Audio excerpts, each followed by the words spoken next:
Trapped in Twilight Train. I always thought the worst thing that could happen on my evening commute was a delay, not the realization that the train itself was never going to let me leave. It started subtly enough, a sticky pause as we reached my stop, the doors hissing but refusing to budge. I pressed my palm to the glass, watching the platform slide by in a blur, but nobody else seemed concerned. That's when the lights overhead began to flicker, casting long shadows that twisted the faces around me into something unfamiliar, something expectant. I tried to get someone's attention, but every passenger stared straight ahead, their faces slack, eyes glassy, barely blinking. It was only when the lights strobed again that I noticed their features shifting, mouths and noses blurring, eyes melting together until it was as if the entire car wore a single, grotesque mask. I stumbled back, heart pounding, but wherever I turned, that melting face followed me, each passenger's gaze locked on my every move.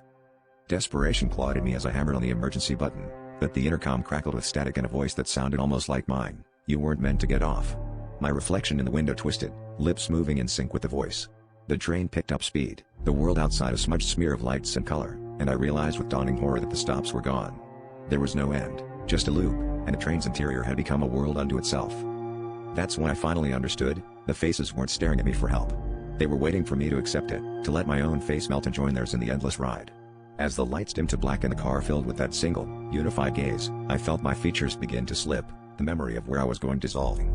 If you ever find yourself on a train that won't open its doors, don't try to understand. Just pray you never see your own face staring back.